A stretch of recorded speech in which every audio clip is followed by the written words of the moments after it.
Before I start my class, let me just share what we did what I shared the last time. So if you remember, we said a load balancer. It's a way for you to more or less like put a set of instances. It could be many things, right? But the example we showed was EC2 instances, right? So what we said is that instead of you having to create EC2 instances and then send the IP to someone to go and check, you could put all that behind the load balancer, and the load balancer could just be one DNS that the users will see from the outside. And once they click on that DNS, it routes to different EC2 instances behind the scene. So the end user does not know. They just want to see a working application, right? But in the process, the ALB does that work for you. And we said that whatever you see on the leftmost is the users. So the users are the ones that are going to interact with the application load balancer. For the most part, I think we tested with HTTP, right? And then that took us to a target group. So we configured a target group that says you can talk to any of these EC2 instances if you're trying to reach the load balancer, right? But again, something you will also notice is that we did that manually. So we did that manually. So I'm setting the foundation. We did that manually. If you remember, we created EC2 instances. We created 2 of them. We put them in a particular target group, right? And then linked that target group to the load balancer. But all that was manual. And that's where the concept of auto scaling group comes in. So if I move left on the diagram, what you notice is that, and I'm going to explain what it is, but I'm just trying to show you the diagram. So there's a better way. The point is that there is a better way of doing it, right? So instead of you having to manually put those instances in the target group, there is something called auto scaling group, AWS auto scaling group. There's an auto scaling group that can do that for you, okay? So what it means is that based on some things that we're going to see on the call, instead of you manually putting those EC2 instances yourself, an ASG can do that for you, right? So just think about it, that all those things that we did manually, creating the instance, and then putting those instances ourselves, the ASG can do it for us, okay? And then you will now be wondering, what is a launch template doing there? That's what we'll see as something that tells the ASG, what template are you going to use to create these machines that I want to put in my target group, okay? So think about it. We said the ASG is going to put the instances, the manual instances we used to create before, the ASG will do it on our behalf, but it needs a template. It needs a template to use to create. It's like, this is the blueprint you need to use to create the machine that we need, right? And then the ALB does it on our behalf and then puts those EC2 instances in the target group, okay? So that, I think that part is clear. The part before the target group, the only thing you'll be learning in this call is how the launch template simplifies things and how the ASG, like auto scaling group, does these things even further for you. Like I keep telling people, one thing you see in AWS is that, and I don't know about a lot of the other cloud platforms out there, but one thing you see in AWS is that they don't tie you to a box. There's so many options of how you can, there are so many options available to you to do the same task, okay? So you're doing almost the same thing, but you can do it in several ways. And it's just because people have their preferences. Some people prefer option B, some will prefer option C, some will prefer D, so these options are always there for you, right? And that's why I keep telling people, sometimes you see people pay so much attention to EC2 instances, but honestly, there are some places you probably will work in with. You may directly never have to do something with the EC2 instance because now there's so many orchestration that is being built on top of EC2 instances. If you think about Docker, if you think about EKS, right? Sometimes those things abstract a lot of things from you where you don't have to deal with the machine. Rather, you're thinking of the compute that is also sitting on top of the machine, right? So as this complexity goes in, it's also reducing some of the work that you have to do, especially at the infrastructure as a service layer, okay? And we're going to see what all this means. But this diagram is very good because it tells you what auto scaling is doing. Auto scaling and the launch template, what it's doing in addition to what we were doing before, okay? So let's go to the slide. So the slide is here, and basically it's auto scaling group fundamentals. It's a continuation of what we stopped where we stopped before. So like I said, I showed you on the call, when I was creating the target groups, I did them manually, right? I had to create the EC2 machines, I had to put them in the target group, and then I had to say, load balancer, balance your traffic between the EC2 instances, right? But you can see here, the first thing you see there is dynamic capacity, which means the ASG, number one, it does its thing. It has a concept, there's what they call, because it's an auto scaling group, right? So number one, outside the fact that it can put targets, it can put EC2 instances within the target you have chosen, it can also scale for you. That's why it got that name, right? So unlike in our case where we had to create 2, right, automatically, and you could say ASG create 1, and then after some time create more, or because of this, growth in traffic, do this, okay? So the role really of an ASG is basically to automatically adjust your CPU, your EC2, right? So in this case, yeah, we're using EC2, but it doesn't just apply to EC2 instances alone. As you get to see in your journey, you notice that auto scaling happens in so many other places, not just EC2 instances, okay? And there's usually, so as part of your journey, you also be learning what is like scale out, right? So scale out is really when you add instances, right? At the process of adding more instances, you are doing like a scale out event, right? And scaling is you are reducing the instances, right? So yeah, if you remember, we talked about elasticity and scalability at the beginning, right? So You can scale in, you can also scale out. Okay. And one thing you also need to know is that the ASG is so smart enough. Like in our own case, if you remember, we went to terminate the instance. We saw that the ALB was smart enough not to send requests to those instances, right? But the ASG also, with the integration with the load balancer, can do all that for you. It knows when a particular instance is not responding well to health check, and then for that reason, it can take it out of the pool. Okay. And there is also the load balancer integration. So what that means is that it works hand in hand with the load balancer. So think about it. Auto scaling itself is what makes your workload to be dynamic, right? So you can scale up, you can scale down, but it still needs a load balancer to be able to reach those targets that are behind. So think about it. ASG does not do load balancing for you. It basically brings more instances for you. So it can scale out, it can scale in, but the load balancer is still the king in terms of like spreading the traffic, right? Balancing it between different instances.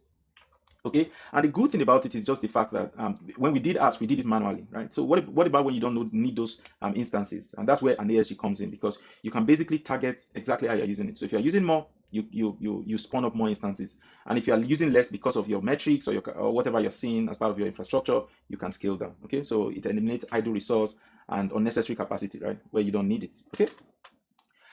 And if you notice in that diagram, I shared that there is a launch template. So just think about it. Honestly, a launch template is already what you are used to, but you were just doing it manually. So it's nothing new. It basically has the concept of like AMI, the concept of things. So whenever what you were doing when you created EC2 instances, right? You remember we used to specify like a key pair if we needed one. We used to specify security group if we needed one. We used to do all these things, right?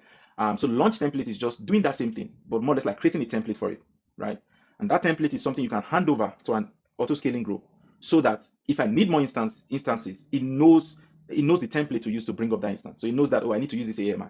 Oh, I need to use this key pair. Oh, I need to use this security group. Oh, I need to use this IAM rule, right? All that is what launch template is. So if you see everything here, it's more or less like similar to everything we did at the EC2 level, right? So when you specify AMI, you specify an instance type, you give it a key pair. In some cases, you don't need a key pair, or you give it like a security group, right? We know that usually your EC2 instances, they require like a security group for the ALB to connect to them, right? And then IAM instance profile, right? Like if you needed like a role, we've seen that example too. And then you can also choose how much storage you need, right? And then your network, if you wanted it to be in a private network, or you wanted it to just be public, something that is accessible over the internet, okay? So if you think about it, the two things I've introduced in addition to what we already did before is a launch template and an ASG, okay? A launch template is what we've been doing before, but now in a template form. And then ASG is really the guy that helps us scale out and scale in, right? So it can give us more EC2 instances as we want. Actually, you can do the scale out, as we'll see on the call, it can be manual, right? But there's even one level above it where it can be automatic, right? Based on an event. Maybe there's a spike in CPU or there's a spike in memory. You can say, I need more machines at this point, okay? And there's also something you need to know about ASG. So there's always the concept of the minimum size, which means more or less like when the scaling event is happening. So there's this diagram on the right that is there. I just took it from AWS, but you can see how it breaks it down. You see that maximum is really how like it's more or less like the top layer, right? That you can go in terms of scale, right? And the minimum is also the minimum size, right? But there's always like a desired capacity, right? That you also want it to go. So you can say start with 2, but over time, if the CPU is below this threshold, then it can actually scale down, but it will never go beyond below the minimum. Neither will it ever go above the maximum, right? So the minimum and the maximum, they're really the things that are controlled during scaling events, and then the desired would always be where you want to be at a particular time, right? And then initial capacity for the most part is usually like the starting point where you start from, okay? And then we also saw that EC2 instances are really availability zone bound, right? So it means that EC2 instances, like we saw, the EBS volume that you use, they are all AZ bound. So it means that the ASG is also smart enough to basically can start in as much as you configure the different AZs. The ASG is smart enough to bring up those instances from the different AZs if the need be, okay? And then you can also have like, because of the way the ALB works, we saw it. You can distribute traffic, across different AZs. So if one AZ is completely down, don't worry, your traffic will still work, because if you have healthy instances in the other AZs, they are going to handle the traffic for you, okay? So that's like a good segue to more or less like go back to the console. But just so you remember that two things that we introduced today is really an auto scaling group and a template, right? A launch template is just a template we need for us to be able to bring up an EC2 machine, okay? So what does that translate to? Let's go to our account. So if you remember in the past, and we're just going to, so now it's going to be more or less like a refresher. So whatever you are seeing on this call, if you were here on Sunday, this is going to be like a refresher. It's like we're just refreshing for the most part. So we'll start with an EC2 instance, okay? I'll go there and create an EC2 instance. And then I'll call it Okay, no, I need to launch EC2 instance. That's the first thing to do. I'll call it base base.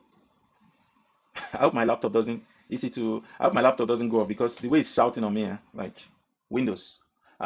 So for now, if you remember, we have to choose an AMI, right? So here I'm going to be choosing an AMI. So if you guys were doing this before, you were having issues, and now is really the time to see me do it, and let's do it together. So we're going to be choosing an AMI because of the bash script that I have is built for Linux 2. I probably will choose Linux 2 here. Okay, so I can see it on my right that I'm using Linux 2. The EC2 instance will be T2 micro in this case because we want to stay under the free tier. The key pair, I really don't need to go. I don't need a key pair. So because for the most part, I am not going to be launching. I'm not going to be SSHing into the machine, right? So for the VPC, I don't mind. I will use the default VPC. Okay.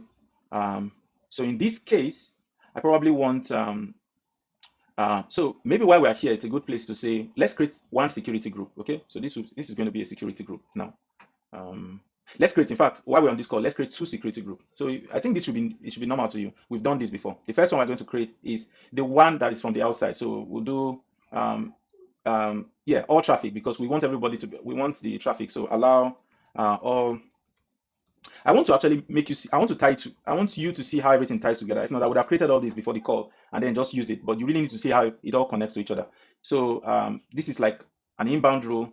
No, so yeah, allow all traffic. Let's add an inbound rule also. So all traffic here. Then here also we need to allow HTTP from anywhere, right? Anywhere IPv4. So allow traffic. So traffic to ALB. I'm just going to name it this way. And then here is where I call the name ALB, just ALB SG, okay? And call it SG for ALB, okay?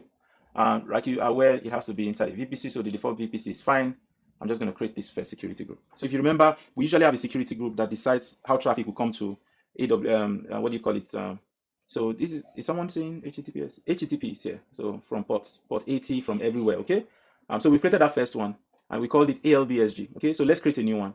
And in this case, we are going to call it EC2 SG, so security group. So EC2 security group, okay? And yeah, inbound rule in this case, remember it's custom. We want to allow it on port 80, but here is where we specify we want it from an SG, right? So in this case, we'll say allow traffic from the ALB. It's exactly what I showed in the diagram because the outsiders don't know the EC2 instances, basically. They don't know the EC2 instance. It's the ALB that knows the EC2 instance. So here we're saying we only want the ALB to be able to reach the EC2 instance, okay? So allow traffic from ALB is what we'll do here. For outbound rule, I think we can allow it to go outside, right? So we'll create a security group. So if you check properly, you see it's a particular security group allowing 80, but just from the ALB alone. So if you go back to your security group just to verify, we have ALBSG, EC2LG. Okay. So what do we now need to do? We were here trying to launch EC2 instance before, so we're here. It asked me for key pair. I said I don't need a key pair because for this class, I'm not really showing a SSH access, right? So we don't need that. So allow traffic from, because this is an EC2 instance, we need to select the security group that we just created, right? So we'll check, there are two of them. That's why it's good to name because I know the one that I really want is my EC2 security group, okay? So I'll choose that one.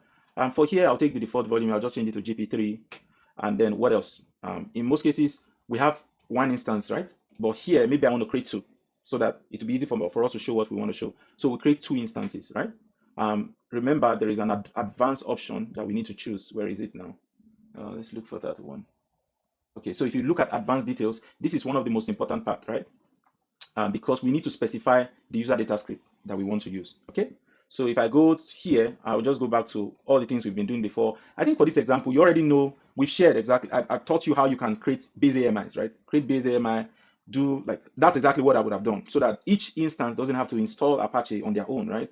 But because of this class, just to save on the time, we'll just use everything that you see here will be part of the AMI, okay? So I'm going to copy this, take it over to this part, but that link is there basically, so you can, it's still there. It's the links we've been using for our Builders Day, where we're building stuff. So I'm going to copy that, paste it, and then I'm also going to paste the second part of it. So here, this last one, okay? So I'm going to copy that one. I'm just going to paste it here. And then with this, my user data script is done. Sometimes I usually like to just verify and be sure everything is good. I'm launching two instances, right? So because of that reason, I'm just going to scroll up again, just be sure everything is fine. Security group is selected. My VPC is good. I don't need any other thing. Like there's nothing I need to specify. So VPC is good, all good. Linux 2 is fine. Cool. Okay, so at this point, what did I called it? Maybe let me just call it web servers, okay? Because that's really what they are at this point. So they are really my web servers, okay? Maybe EC2. Sometimes naming well is good, but you need to name properly. So EC2 web servers. So I'm just going to launch the instances, okay? Launch the instance. I think this is normal step. Like everyone on this, at least for the most part, for the guys who have been following me on this journey, this is normal step. We've not done anything new, okay? If you also remember, we used to have so if you go back to the diagram, so sometimes that's why I share those diagrams for you. They are not there for you to just see them and not appreciate them. There's a reason why those diagram is there. So if you think about it, what we have just done, if I go back to this diagram, what we have basically done is that we've created these EC2 instances in here, right? We give them like a security group, right? I think the next thing that is left is a target group, because those two EC2 instances we've created, we need to put them inside the target group, okay? But if you notice, we've also created an ALB for the security group for the load balancer. We just haven't created the load balancer yet that will expose the traffic. So we still have two things to do. We just need like a target group and then an ALB to add to it. So let's go back and create target groups. So if we go back, we'll go to target groups. We'll create one, right? We need a target group. A target group is just target, like target where you want to go to, and then grouping is a group of targets, right? So here we're going to create a target group, and we'll call it is you can take note of it, is instances, right? So it means target groups are not just bound to instances, but at this level you don't need to bother about the details. You see, you can actually have a target group that goes to IP addresses, that goes to a Lambda function, that goes to even an application load balancer. So you can have a target group that is actually going to another load balancer, okay? So in this case, I think we know what we want. In this case, it's EC2 instances. So we're going to call it EC2 target group, okay? So we'll call it EC2 target group. And the port here is HTTP IPv4. It's going to use this the same VPC that we have. It's not a custom VPC. Health check should happen on 80 here. Like you're aware, sometimes we need to reduce this just for the test, but most times it's based on the use case. We can also reduce interval. I think we can reduce this. Timeout, I don't really, success code is 200. I think these are basic stuff. We already know them by this time. So we'll just go, everything looks good. I hope it allows me to click next. Okay, so this minimum threshold, maybe this shouldn't be less than 5. Maybe this should be 2, just to make it quick. And then we'll do next. So it allows me, this is where you see we've done this right before manually, and now we have to like put more or less like the two instances that we've launched before. They are both expecting traffic on 80. We're just going to include them as pending targets, and then we'll create the target group from this point. Okay, so what have we done? We created the EC2 instance, we created a target group, we moved those two EC2 instances to the target group. That's why I'm creating this connection, because what we are doing, we are still doing it manually, right? But we'll see on the call that this would begin to happen for us automatically as we go. Okay, so we have an EC2 target group. So there's only one thing that is missing now. We need an ALB that takes traffic to the target group, right? So I'm going to click load balancers here. I'm going to create a new one. So we're now going to create a load balancer. So we're still following the diagram basically. There's a load balancer. Users will reach the load balancer. The load balancer will go to a target group. Inside the target group, there's a set of EC2 instances that will respond to the traffic. Okay, so we create load balancer. And here we talked about the different types of load balancer, but I really want to create an application load balancer, right? So this is the first one. I'm going to create this one. I'm just going to call it maybe web. No, my load balancer, because load balancer it can do so many things. So I don't want to say EC2 load balancer, because load balancer can do many things. So it's IPv4. I'm not going to change that. The VPC is fine. It's the same VPC. I'm just going to register all the EC2, all the subnet, I mean. And the reason is because just to cover all the places that my EC2 instances could be launched. They could be launched in different AZ, right? So this will allow us to be able to still get traffic to it. This is where it becomes important we choose the right security group, right? Now it's default, it's saying use the default one, but we know that we specifically created a security group for that load balancer. So I'm going to cancel the default, and then I'm going to use, I don't know why is mine, okay. And then I'm just going to look for, I'm choosing a particular load balancer, which is ALB, right? So ALB security group, and you can see 80, and this is where we now have to say, yes, traffic is coming via port 80. Where does it go to? Because if traffic comes to your load balancer needs to know where the traffic is going to go to. So that's where we say we want it to go to a particular target group. So we go to EC2 target group, right? Every other thing, you can add more listeners if you want, but that listener is enough for us. All these are other integrations we'll see as time goes on. So right now we don't really need them to do anything. So I think with that we can actually create our load balancer, and then we're going to give it time. So the load balancer is creating. So at least after this one, we should be able to see that the load balancer is loading, like it's routing traffic between our two EC2 instances. So at that point, we would have reestablished what we did before, and then we'll now say I would improve it from this point. So let's go back to the load balancer. It's still provisioning. going to take some time. It's going to take some time, right?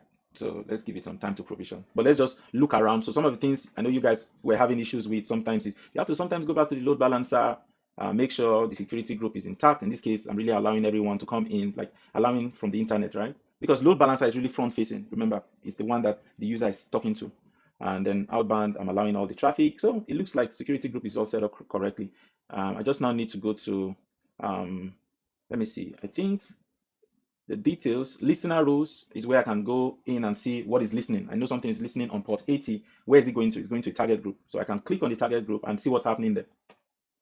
And we saw we also were the ones that created the target group. So it looks like, and the targets are here, 2 targets, 0 is healthy, 0 is unhealthy. But I can see that there's something happening. At least it's trying to register it. So there's like an initial phase happening here. So this tells me that the target groups, they're trying to register themselves to the load balancer, right? So we can give it some time. It's going to take time to do its thing, usually. So while we're waiting for this, but I actually want us to see the home page first. Let's see the home page, and then we can now see, okay, all the things we did, some of the things were manual. There's like a better way of doing it, right? And then we'll now take it forward from there. It's still taking time. Let me see health check, interval, threshold is 2. Everything looks fine. Maybe it's just a wait game in this case, just being patient. Let me see here. Load balancer is actually still provisioning, so maybe that's why all this is happening. Okay, so while we're waiting for the load balancer, no, this is not, it has nothing to do with my computer. It's not, it has nothing to do with my computer. Like I said, I think even when I was sharing the journey from the beginning, I told you that many of the things you are doing it in the cloud. That's why cloud is a bit different, right? So even if I was doing these things from my local computer, I'm basically writing infrastructure as code, but everything we execute in the cloud. I don't have what it takes from my local machine to set up a load balancer, right? So you are basically interacting locally, but everything will run in the cloud. So whatever speed you see, it's just, yeah, you can see it's healthy, right? So while we're on the call, we're beginning to lose our patience, but you can see it has changed. It actually changed that 2 are now healthy. So let's go back to the load balancer. If I also check here, you see that the load balancer is active, meaning it's ready to receive traffic. So if we scroll up a bit and we check for the details of the load balancer, usually like there's like a domain name, right? And that's the whole idea, because you don't really want your users to be able to see your EC2 instances using what you call it,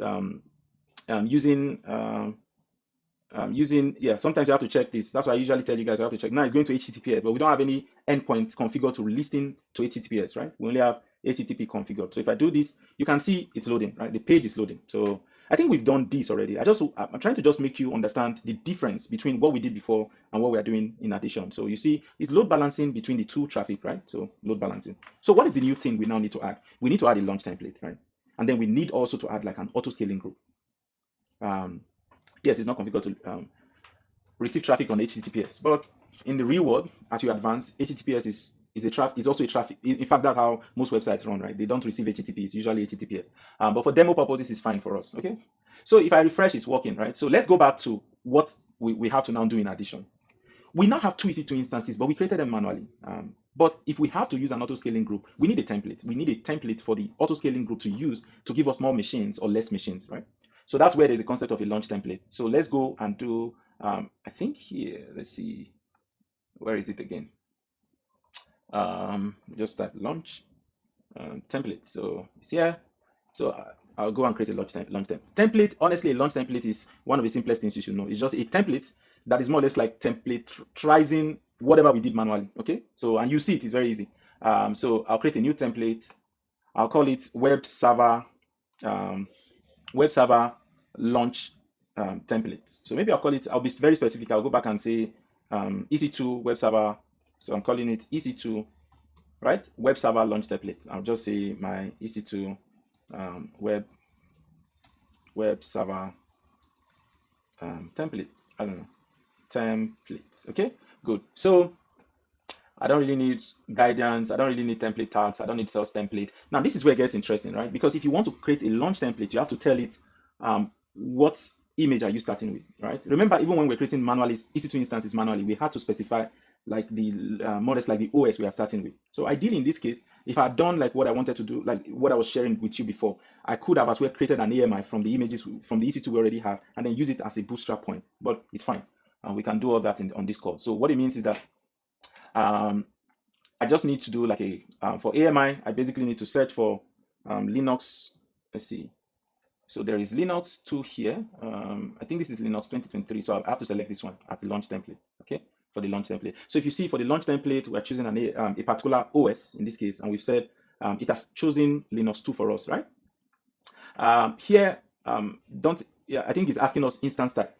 In this case, we really need to choose one. So we need to do something that is TTF eligible, right? So here in this case, it's like we are baking the instance type to the launch template.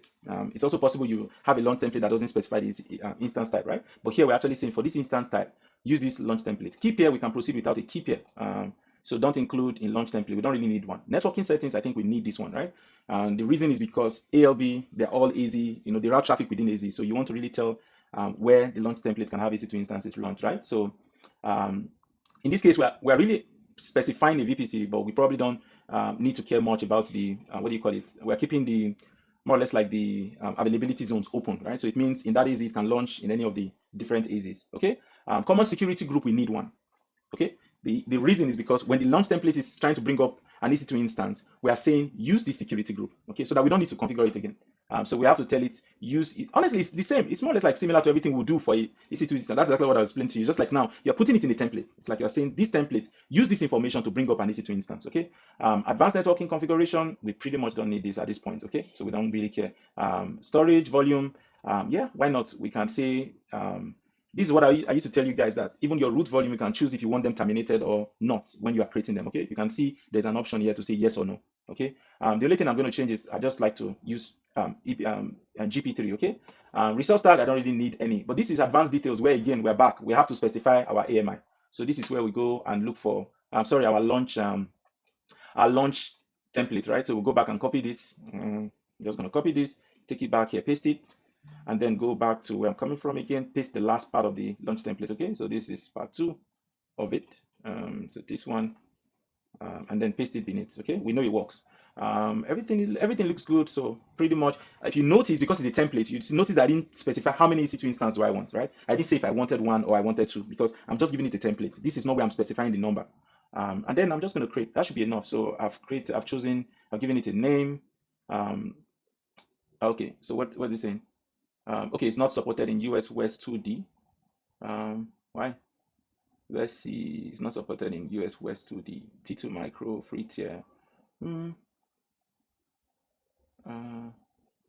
Yeah. Let me see. I think it's complaining about the, what do you call it? The AZ. Let's see if we can take that one off.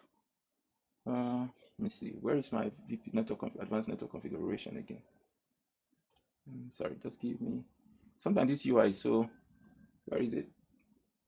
SG. Oh, did I actually? Sorry. I think I messed something up. I probably chose. I was supposed to say don't include in launch template here, right? Because when I created it at first, it looks like I selected a particular subnet. But I'm supposed to say I don't really care about the subnet. I only care about the VPC. You can put the instances in any of the subnet. I don't really care. So with this, I think we should now be good to create. So if I create launch template, it's creating. So it's just like we've created a template out of the EC2 instances we created manually. So going back to this diagram, what have we done? Whatever is on the left, we have just done. What we just did now is we created a launch template that gives us a template to create a new EC2 instance, right? And then on the rightmost, we now need to create an auto scaling group. And honestly, if you notice the way I'm doing these things, I'm sharing to you just so you know that these things are things that can live on their own. They're independent. A launch template is really independent. An auto scaling group is independent, but you see where we create that integration and attach them together. Okay. So the next thing we now want to do is let's go back to ASG, right? That's where we now need to create an auto scaling group. So auto scaling groups is here. We're just going to go there and create one. So let's create. So we'll call it EC2 auto scaling. Let's call it auto scaling group. Okay. So we'll do that. This is where it becomes important, right? You have to more or less like specify a launch template. An auto scaling group requires a template to be able to bring up. Remember, auto scaling group brings up instances or takes away instances. It needs to know what is the template, what is the blueprint that I need for me to bring up a new EC2 instance. And here we just created one, right? We said EC2 web server launch template, right? You can see the version is V1 because that's the one we just created. It already knows the EC2 instance type, T2 micro. So it's going to use that. It knows the AMI we're starting with, all those basic things, right? We can do nest. This is where we can now choose more or less like there is like a VPC. We will use that. Here we need to specify like all the availability zones we want to cover, right? So in this case, maybe we can actually, maybe I'll take all of them, but I remember that it was saying that 2D is not supported for that, but let's just use all of them. Balanced effort, we don't really care for now. So this is the option where you can choose to attach the load balancer, the auto scaling group to the load balancer. Okay, you can choose to attach the load, more or less like the auto scaling. In fact, but now I'm not going to attach it. So just to tell you that the auto scaling group can stay on its own. It's an entity on its own. So for now, I'm not going to attach it to anything. So node load balancer. I don't really care about many of these things. Okay, yeah, probably I'll be able to set that on when the time comes. But let's see. Okay, yeah, for now, I don't need to set it on. So desired capacity is 1, mean capacity is 1. Maybe for this class, we will say desired capacity is 1. Now we can just do 2, right?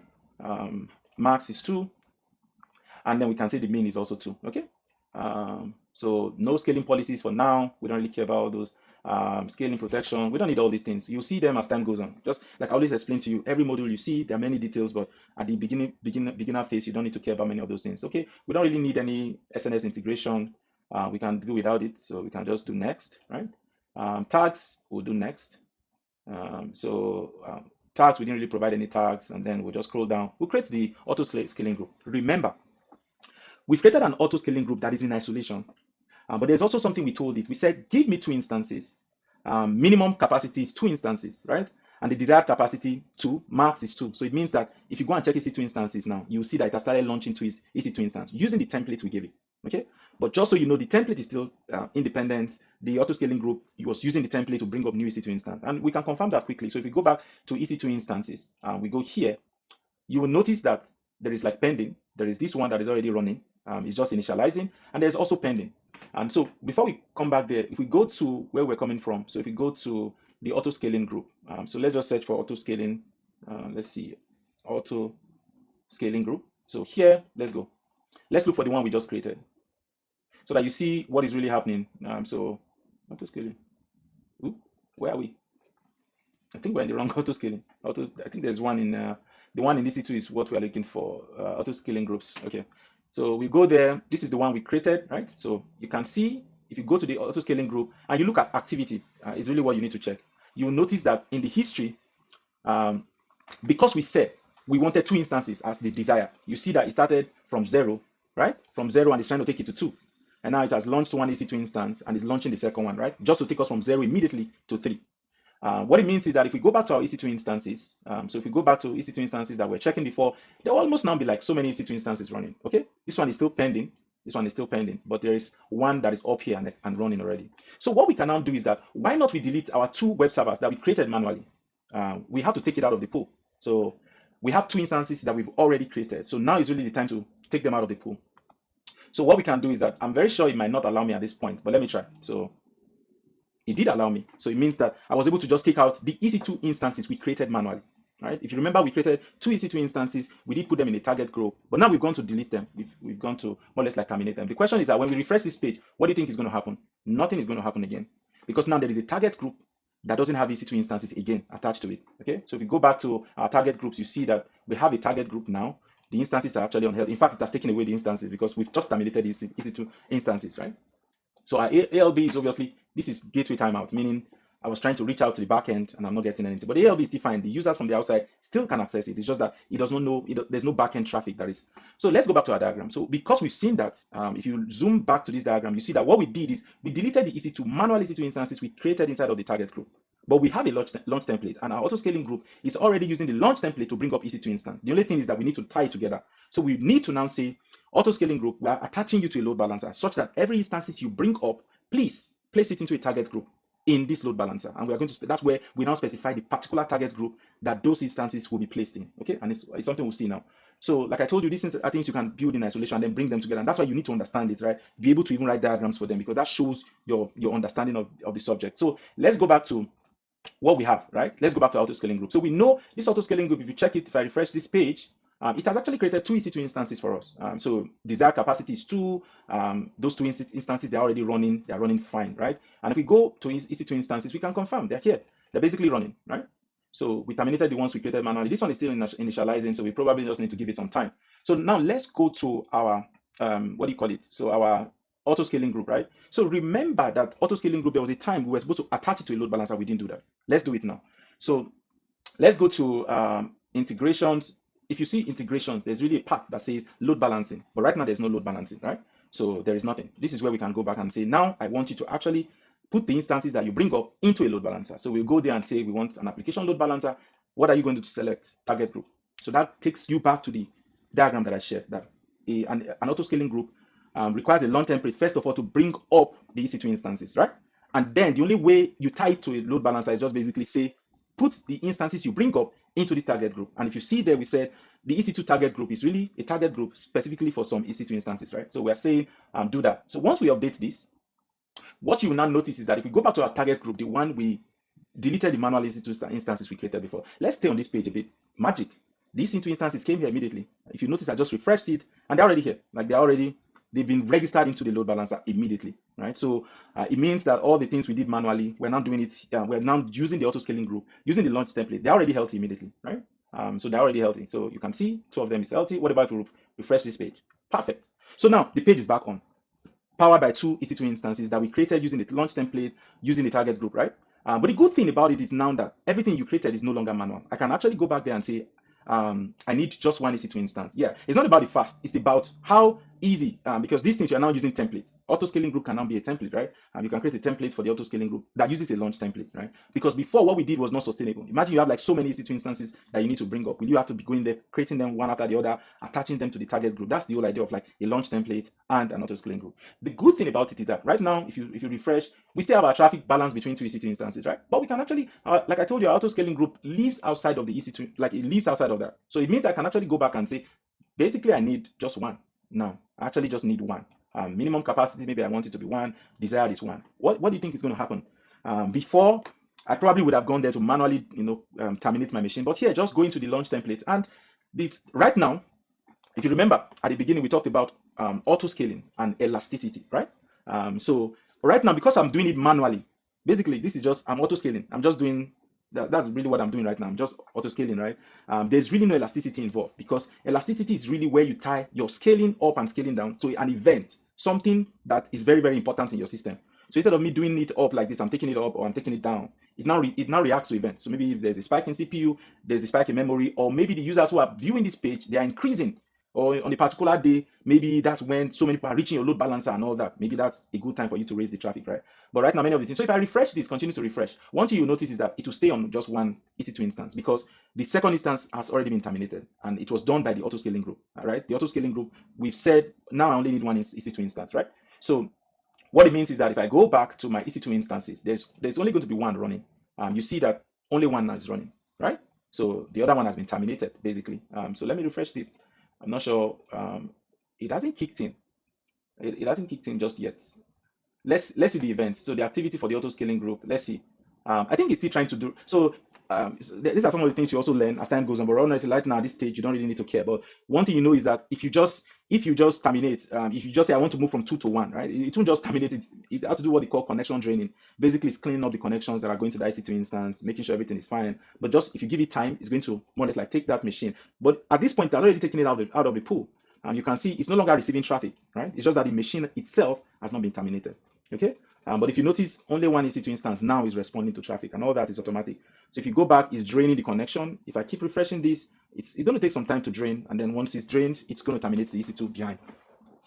So if you notice where we came from, like if I go back to the diagram that I shared, it's basically the fact that we started from here. We were doing things manually, right? And then we moved a bit to the right where it is now automated. And the automation you're adding there is just there's a template. Instead of you manually creating your EC2 instances yourself, a template can do that for you because in the template is where you decide, okay, how much volume do I need? Which security group do I use? Which AMI am I going to use? You put that in the template, and then you give the auto scaling group an instruction that says if you have to provision EC2 instances, whether 1,000 of them or 500 of them, use this launch template, right? And then we saw that with the auto scaling group, you could attach it to a load balancer, right? Put it in the target group, and that automatically helps the auto scaling group to move EC2 instances, right, into the target group that you have specified. And we saw that how it worked automatically, and it was loading our traffic. So if we go back here and you keep refreshing, it's still just going to be one, but we're actually interested in seeing our EC2 instances. I think it's going to take some time for it to drain. It's still draining basically, so it's basically still draining. So it's going to take some time. Connection draining is in progress. Waiting for ALB connection draining. But while we are still on this call, maybe I'm just going to edit it and take it to maybe 0. Let's see what happens. Yeah, I can actually run at 0. So So it means that, you see, that's the beauty of it, the fact that you can actually go zero. So if your application is something that sometimes people don't even need to access it, it can go zero, right? And then you can say on this particular time, maybe you only use your application between 10 to 5, right? We'll see all those scaling policies. That's the next topic we're going to be looking at. But the whole idea is that with auto scaling, you can control that. Instead of us creating manual EC2 instances, putting them inside of the target group manually, you can do that with an auto scaling group and make it an automated process. So if I refresh this over time, it's now my load balancer doesn't have anything again, because you've told the auto scaling group to take the two EC2 instances out of the pool. So right now it's draining those two EC2 instances from the load balancer. Once it's done, it's going to terminate it, right? So now nothing else is receiving the traffic. There are some cases where this could be useful. I mean, sometimes maybe you are testing your work and you just want the application to not be used at that point, right? So with that said, I think the concept itself has been shown. So what I think we can do is that I'm going to wait till the end of the class for us to I'm going to wait till the end of the class for us to basically tear down. So we'll just go through the topics that are left, right? So, and then at the end of the day, I'm just going to go back and I'm just no, I think this is not what I want to change. Yeah, I think it's it. I'm just trying to now more or less like edit this inbound rule for the ALB. This is me just trying to protect that machine so that it's not going to take any traffic again. Okay, so now the ALB security group has been cut off completely from the internet. Okay, so if I refresh this, you are not even going to be able to access it again. So it's not even going to show 503. The reason is just because if someone is on this call and they're trying to send so many requests to my this DNS, it's not going to work. I've cut it off from the internet. Okay, so for those of you asking if it's permanently deleted, when you set it to 0, it will just remove it from the pool, the healthy pool, right? But it will drain it. It will take time to drain. Once it's drained, it will terminate those institutions. And we'll see it. We'll see it at some point on the call. Maybe when we come back to do cleanup, we'll see it. But I can assure you that if you give it time, these two EC2 instances will be terminated. If you give it some time, you see it has terminated one, right? So if you can see, this one is terminated. And this is the second one. It's probably draining, and then it's going to terminate it when it's done. So we're good. We're good from what we want to share. It's just, let me go back to the presentation. So if you look at the diagram, that's exactly what we did. So there was an auto scaling group. There's a launch template. Launch template decides the EC2 instances, and once it creates it, it throws it into a target group, right? And that target group is what is attached to a load balancer. Okay, and then you begin to see as time goes on, you can have multiple target groups. You can have multiple things that route to different places. So load balancers are complex. And the case we are using now is really the most simplest case you'll see out there. Okay, let's go back to our slide. So if we go back to our slide, what is next? We just talked about, and you saw it, right? You saw that there was a max size, min size, desired capacity. Okay. So one thing you also notice is, and this I'm going to scratch the surface. So just so you know, I'm just going to scratch the surface, but I have pictures here that can actually help you understand this concept. In the exam, most times when you go and write the exam, you need to familiarize yourself with yourself with more or less like how to get to many of these when the time comes. But one thing you notice is that sometimes these things are a bit confusing just because of how they handle scaling, right? So what you see right now, we've been doing manual scaling, but ideally that's not how it works in the real world. In the real world, you want to be elastic, meaning you are responding to real events. So it could be spike in your CPU, it could be spike in your memory, it could be something, it could be traffic, right? More traffic means more servers, right? Those could be things. But in this case, we've been doing it manually, and there are some scaling policies that the load balance, like you can build around the load balancer and the auto scaling group that can actually help you scale. Okay. So if you check, there is like the simple scaling, which I'm going to explain in details, and there's step scaling, there's target tracking, there's scheduled scaling, and there's predictive scaling. So one thing I also need you to take note of is that their names gives them out. Okay, and that's one of the ways I understood them, apart from practicals. It's just so that you understand that the name gives them out. The names are written in a way that you shouldn't miss it. Okay, in your journey and how you're learning. So simple scaling is like very simple. You just, like it says, simple scaling, meaning you just add, remove, fixed number based on a single alarm. So there is like a CloudWatch alarm, and then you say if this alarm should trigger, add or remove. It's really simple, right? Step scaling is simple scaling, but with additional steps. So just so you know, those two are the things you first need to understand. Digest those ones, right? Simple scaling is basically you're adding more, you're adding or removing based on something that is happening in a particular CloudWatch alarm or like a metric. And then step scaling is you are doing that same thing, but you can now decide it in steps. And you see, I have slides to explain the concept for you. And target tracking is really one of the easiest also. Step you add, but target, you are targeting a particular metric. So that's why it's target tracking. It's like you are targeting something. You are like, at every time, I want my CPU utilization, for example, should be 60%. What it means is that that's the metric you are targeting. And you are saying, if it's ever below or above this metric, do this action. So there's like a target, right? And you're not moving in steps in this case. You have like a target before you. And schedule, honestly, you can't miss schedule. Schedule is scheduled. Basically, there is a schedule for it. You could say on the days where there is like Black Friday, I want more EC2 instances, right? On the days where, there's so many people coming to my website because I'm giving free offers, there will be more traffic, right?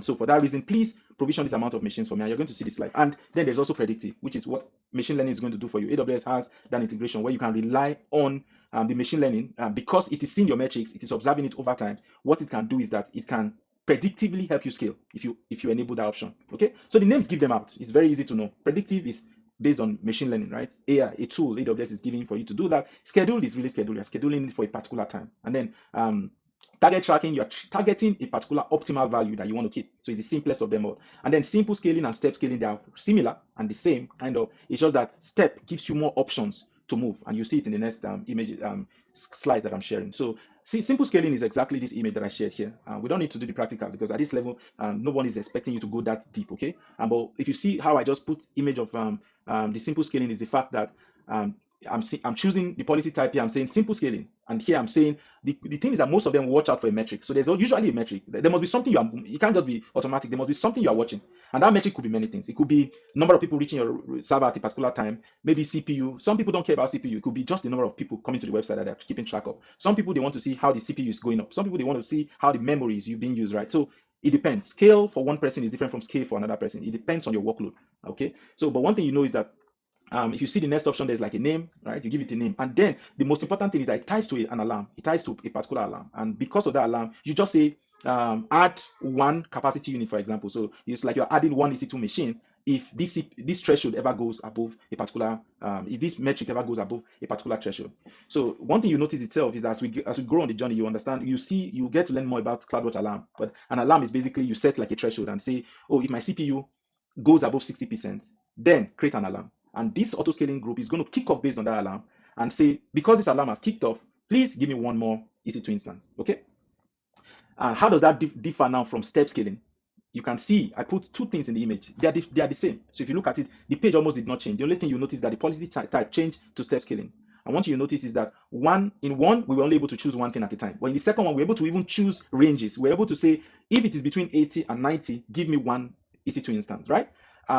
What if it was between 90 to like 100? That means, there's a lot of traffic now. Please give me 10 more. That's the difference between simple and step scaling.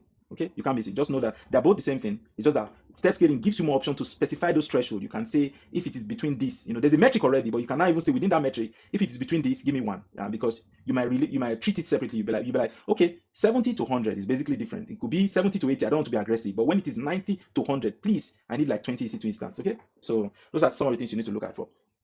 There should be more. Okay. Yeah, I think, I did the comparison. Yeah, I'm just doing comparison, but I think I've explained it. So the scaling action is single, one is multiple, use case, basic, but one way of workload is variable. You need to decide exactly how you want to scale, right? And one there has like, it supports multiple threshold. The other one is single threshold. So that's just one thing you should know, that step and step scaling and simple scaling, they are the same. It's just that they are similar, very, very, they share things in common. The only difference is that multiple threshold, right, that you can set for step scaling. And the word you should look at for is the step you are taking, right? There's a threshold, there's an alarm, but even within that alarm, you can take multiple steps based on what is happening, okay? And then target tracking is the simplest of them all. The fact that you're just targeting, you can see my cursor there is on 70, meaning I'm targeting my CPU utilization. Once it is 70, right, give me a particular, more or less like, give me more instances, okay? So that's where you specify the more instances. Remember, this is behind an auto scaling group. So there you were able to specify like how many you wanted, but here to just continue to scale for you, right? In as much as it does not get to your the maximum limit that you have there, but in as much as the CPU is spiking, it's going to give you more instances, and then over time it can also cool down for you depending on how you have your configurations. So targeting a specific value, and then these are just details, but target is really targeting. You're targeting just a metric, and then you're using that to scale up. Okay, I think it's scale out. Scale out is the word. Okay, and then schedule, simplest, also simple. I don't know which one you will call simple. It depends, because when you see them in the exam, sometimes you have to really pick those details. But schedule, honestly, you can't miss it wherever you see it. Schedule is really, there's a time frame, right? You can see in this case, I'm saying on a particular day, on a particular time, give this amount. Like I have this desired capacity that I want to be, the minimum should be this and the maximum should be this on a particular time, right? Maybe because you've looked at your traffic on a particular day, particular time, there's something that happens and you want to be prepared. That's one of the reasons you do this, okay? Schedule scaling, I don't want to go into details. If you have the slide, you can always go back in, but the details are all there. It's everything that I mentioned, okay? and time zone handling, the fact that one-time events, you can either scale one-time events or you can make it recurrent. All those things that are there. But honestly, at this level, just get the idea, right? You don't need to go into details because in as we grow, you begin to see these things specifically and how to set them up. But at the CCP level, we don't need to stretch it for too long. Okay, scaling predictive is basically what it says. Prediction is happening, right? So there's like a machine learning that is running on top of your metrics, and for that reason, it can tell you where you should be at a particular time. So that one is also very easy. When you see it, you understand that okay, you want to more or less like use like a machine learning tool to scale up, right? So predictions are there. The forecast. One thing you need to notice is that usually it's not. It doesn't happen immediately, right? So you need like 24 hours of historic data for that scaling to begin to happen, right? So what it means is that it has to gather data. You know how AI works, right? You need data. You need to have looked at that data, understand it, and then you can pretty much recommend. So it needs just take note of the data. I don't know. No one will ask you that details, but just so you know, it doesn't happen immediately. And many of the ones that we've seen, step scaling, those they kick off immediately. But this one, you need like some data for it to be able to put on, like for you to be able to predict the next scaling to do, right? You need a set of data. Here I'm talking about like cool down. Yeah, sometimes we saw that when you're draining. All this is in the slide if you just want to look in. But if you see scale out is really when you're taking more EC2 instances. Scaling in is when you are more or less like taking out some of the EC2 instances. But there's usually a cooldown period, right? So meaning if I scale now, should I just be scaling? So there's usually a cooldown. Cooldown is just that after you've scaled, how long should you wait, before you do another scaling? So cooldown in this case is 300 seconds. So that's like 5 minutes, right?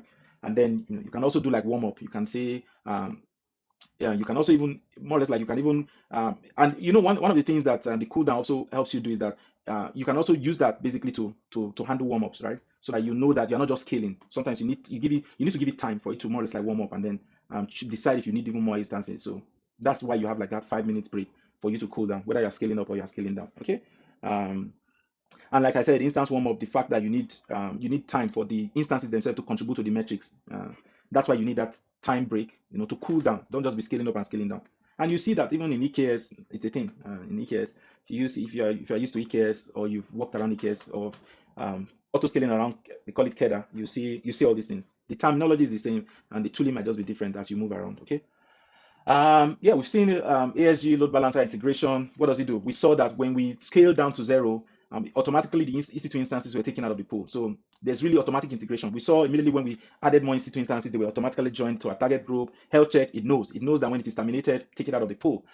Grace period is always here. That time it takes for you to make sure that existing connections are preserved, and then it drains it gracefully, right? And then he also knows when something is failed just to take it out of the pool. So and there's also that availability balancing, right? You can always move traffic across your availability zones that you have. So yeah, there's this integration. Now you see I'm talking about very few integration, but as time goes on, you see many other integrations, right? So around load balancing. And that brings me to another something that I think it's good we talk about it here. So everything we've been talking about is around compute. So there is also a service called Compute Optimizer that you're going to see in AWS. Like I said, at this level, it's not expected you go into details. Just know what Compute Optimizer is, and it's just the fact that you can actually examine your more or less like it's like a machine learning analysis that happens in your account and can help you more or less like just give you hints on areas that you can save on costing, right? So just know it at that level. It also ties to your cost optimization strategy as time goes on. It's a service you need to basically enable, but it looks at your account, and then it recommends. It does resource recommendation for you around your EC2, whether you're using like too much, like your EC2, it will tell you if it's optimized or not. Maybe you're using too much capacity or not. EBS volumes, it can also tell you. If you're just provisioning large EBS volumes that is not doing anything, it can tell you all that. But in the exam, honestly, at this level, all they will ask you is something. If you needed something that uses machine learning that will analyze your resource, and then recommend for you using machine learning, is really AWS Compute Optimizer. Okay. But if you have the slide, I usually share the slide. You can go through the details and just for extra learning, if you even wanted to get more information. Okay. So yeah, and then it comes up with some recommendations like under provisioned, over provisioned, optimized, or information is not yet available, right? If it hasn't gotten enough data. So those are the kind of things that it's going to give you. But it's basically under provision means you're under provision, right? Some over provision means they are using too much. But what you should take note of is really compute optimizer. Okay. Here, yes, I'm using cost optimization strategy, something you need to get used to, right? In our own case, we'll after this call now, like after this section, we'll go back, clean up, it's some things you need to also get used to, okay? But sometimes as time goes on, you do things like, and that's why Compute Optimizer helps you. You have to do right sizing to see which size is appropriate, right? Don't just you have to go back to those metrics and check and be sure that you're using exactly what you need to use. Okay. And then we've not talked, I think we've talked about spot instances, but the fact that you can use instances that that can be taken off from you, right? And then you can use them, get maximum savings from them.